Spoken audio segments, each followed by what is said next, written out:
Hoje vamos para mais uma aula de língua portuguesa, porque português é a língua que você fala. Na aula de hoje vamos falar sobre conto psicológico, o mergulho no interior de personagens intrigantes como a Capitu de Dom Casmurro.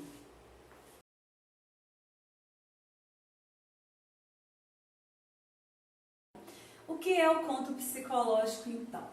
É uma narrativa, mas cujo fato principal, como eu já disse, não está relacionado às ações das personagens, e sim a seu mundo interior. O que interessa no conto psicológico, galera, são as emoções e os pensamentos das personagens. Por isso já vou adiantar. No conto psicológico, o tempo usado também é o tempo psicológico. Outra coisa, o foco de investigação, então, é o mundo interior delas. Então, esses contos, eles têm como temas bastante universais, como o amor, a morte, o crescimento, o medo, o desejo, a inveja, a mentira. Estes são os assuntos. Por quê? Porque o conto é psicológico. O que é importante nele, então, são os sentimentos das personagens.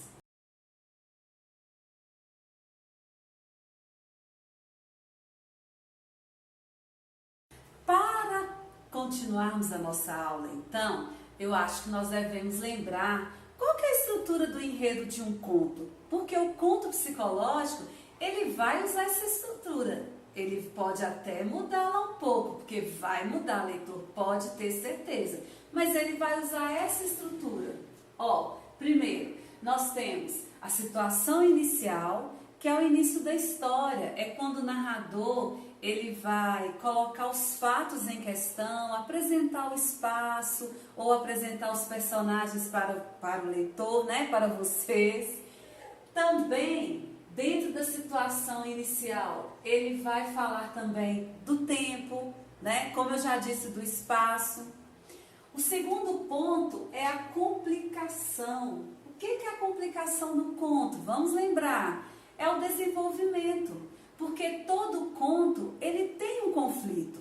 Então, quando eu chego na complicação, eu vou desenvolver esse conflito, porque esse conflito, ele vai mudar a vida das personagens, né? Como terceiro fator da estrutura do enredo, eu vou ter o clímax. O clímax é aquele momento de maior tensão na história. É um momento de dificuldade, principalmente para o personagem principal. Na estrutura normal de enredo, o clímax, ele vai ficar próximo do final. Mas conto psicológico é diferente. Esse clímax, ele pode vir até no início da história. Então, fique atento, leitor. Cuidado ao ler esse tipo de conto. E, por fim, nós temos o desfecho. Que numa estrutura de conto, uma estrutura, vamos dizer, mais normal, o desfecho é o final. Então, ele vai aparecer no final, correto? No conto psicológico, pode ser que o narrador resolva contar a história de trás para frente, né? Então, aqui, no desfecho, é quando o conflito, ele vai ser solucionado. E lembrando que desfecho de conto, ele pode ter um final romântico, mas ele pode ter um final trágico, ele pode ter um final surpreendente, vai depender do narrador, do jeito que o narrador vai contar essa história para nós, ok?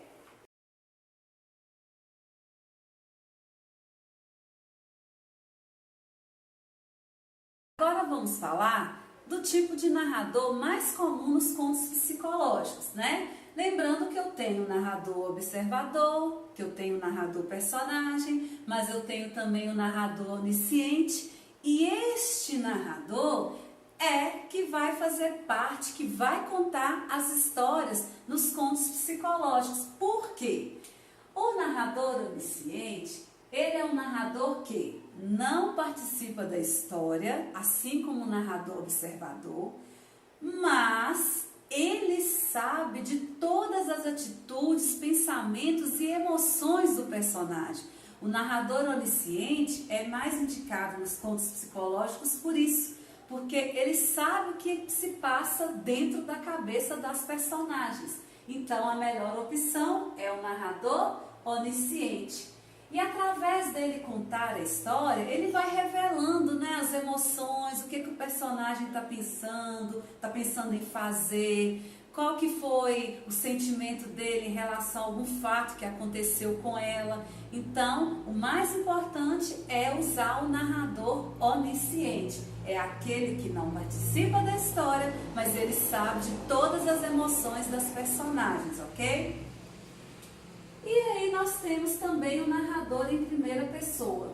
O narrador em primeira pessoa, que eu chamo de narrador personagem, ele pode ser usado no conto psicológico, mas aí vamos usar uma coisinha chamada fluxo do pensamento. Quando eu uso o narrador em primeira pessoa, eu vou ter que usar esse recurso linguístico, fluxo do pensamento. O que é isso? É quando o narrador ele começa a falar como se fosse a personagem. Ele mergulha dentro da personagem e ele começa a falar por ela. Todas as suas emoções, todas as suas memórias, todas as suas recordações. Então, para fazer um conto psicológico, eu vou usar o narrador em primeira pessoa, mas principalmente eu devo usar o narrador onisciente, ok?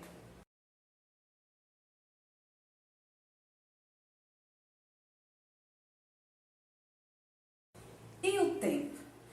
Todo conto é um texto do tipo narrativo. Se ele é do tipo narrativo, eu vou ter que ter narrador, mas também vou ter que ter tempo. Existem dois tipos de tempo na literatura. Eu tenho o tempo cronológico, que é o tempo em que predomina os relatos das ações das personagens, mas o conto psicológico ele vai usar muito mais esse tempo, o tempo psicológico ou tempo interior. Esse tempo ele acontece dentro das personagens.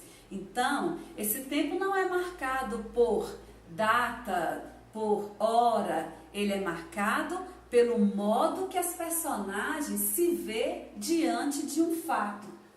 Então, ele é predominantemente num relato de lembranças, de reflexões e sentimentos.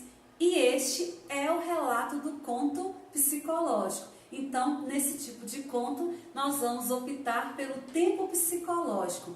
Quem determina esse tempo não é o relógio, mas é a maneira como a personagem vai lidar com determinadas situações que ela está vivendo, ok?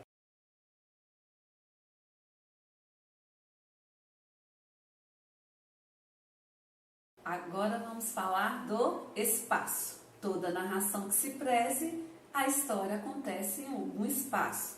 Então nós temos o espaço físico, também conhecido como espaço geográfico, porque ele é o cenário aonde os personagens vão se movimentar. Esse espaço físico, ele pode aparecer descrito detalhadamente pelo narrador, como também ele pode estar misturado no meio da história. Às vezes, para você ter uma noção exata do espaço em que acontece a história, é preciso ler a história toda. Ou às vezes não. Às vezes o narrador, no início da história, ele já descreve o espaço. Então, espaço é o mesmo que ambiente. Como exemplo, o espaço que eu estou gravando essa videoaula para vocês. Eu estou aqui na sala da minha casa. Então, esse é o meu espaço físico. Eu tenho também o espaço psicológico, que é o mundo interior das personagens. Esse espaço, ele só existe dentro das personagens.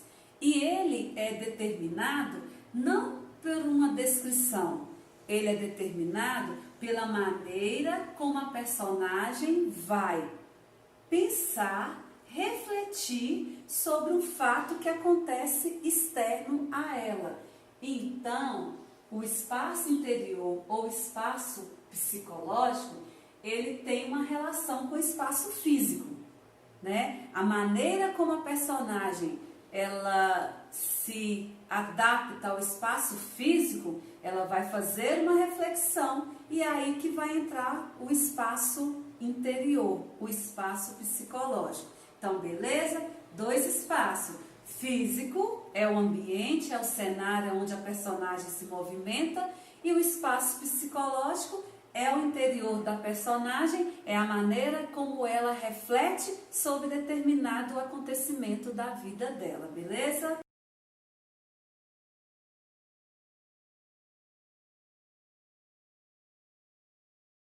Então agora vamos falar das personagens.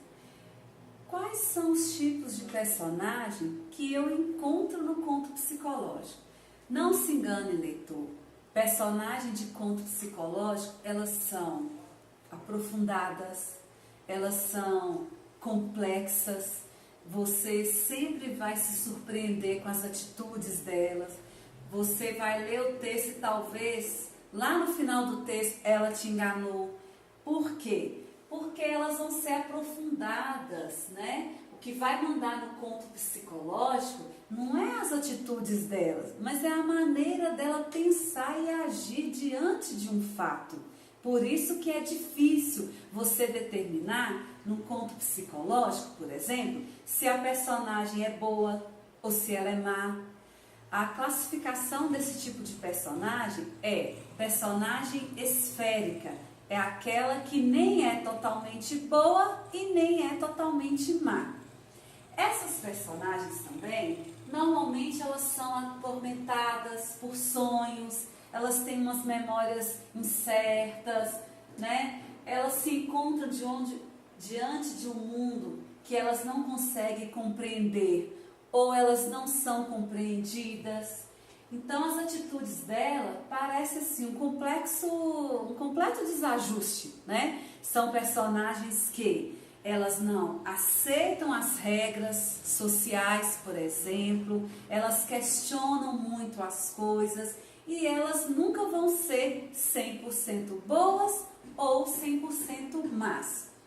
Como exemplo de personagem de conto psicológico, nós vamos ter o Bentinho, do livro do Machado de Assis, o Dom Casmurro. Ele é um personagem que ele é atormentado o tempo todo. Ele quer saber, ter certeza, se a Capitu, a esposa dele, traiu ele com seu amigo Escobar. Então, um dos maiores exemplos, né, de personagem complexa da literatura brasileira é o Bentinho de Dom Casmurro, o cara surtado.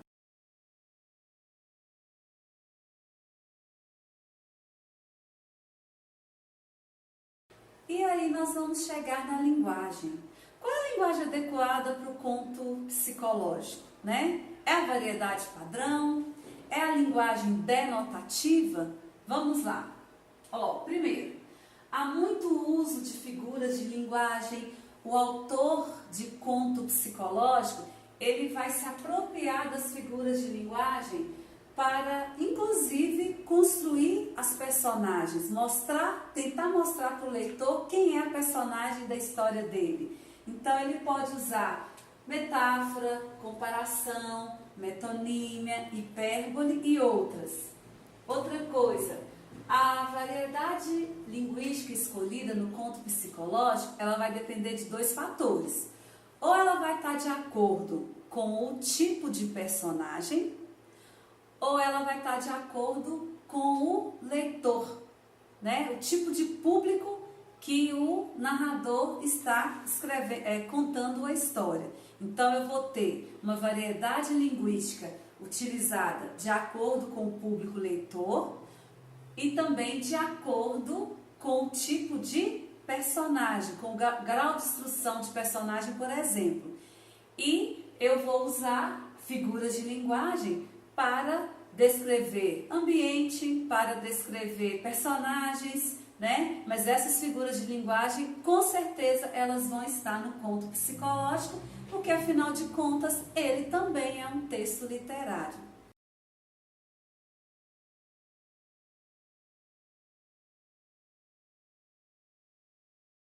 E agora vamos falar dos principais autores. No Brasil, quem é que se destacou como verdadeiro contista de conto psicológico? Então nós vamos ter a dama do conto psicológico é a Clarice Lispector, né? Ela já morreu, mas ela continua até hoje, né, no topo das contistas, principalmente das escritoras femininas. A Clarice Lispector, ela escreveu 2 obras, por exemplo, Laço de Família e Felicidade Clandestina, né? Ela escreveu várias obras, mas dentre elas as principais estão essas, Laço de Família e Felicidade Clandestina, que são 2 livros de conto. Eu vou ter também Machado de Assis. Ele escreveu vários contos psicológicos, por exemplo, Histórias da Meia-Noite, Contos Fluminenses, Papéis Avulsos, Casa Velha, entre outros.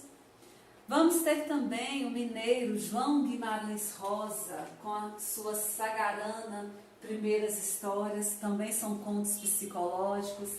Eu vou ter também outra dama da literatura brasileira, que é a Lígia Fagundes Telles, e ela escreveu obras como Antes do Baile Verde, Seminário dos Ratos e A Disciplina do Amor, por exemplo.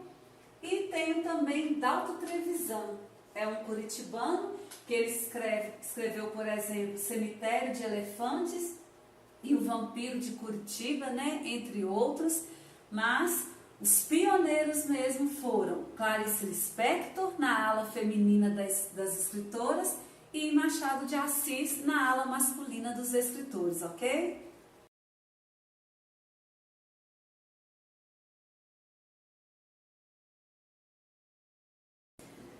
Por fim é isso, né? Vamos recordar? Conto psicológico é um texto narrativo em que as reflexões e sentimentos das personagens, galera, tem muito mais importância do que os fatos que acontecem com ela. O espaço é psicológico, o tempo é psicológico. O autor opta por uma linguagem recheada de metáforas, comparações e outras, e a variedade linguística utilizada é aquela que vai de acordo com o personagem ou com o público leitor, né? As personagens, elas são aprofundadas, elas são complexas, são personagens que não estão satisfeitas com a vida que levam, então por isso elas mergulham no seu mundo interior, ok?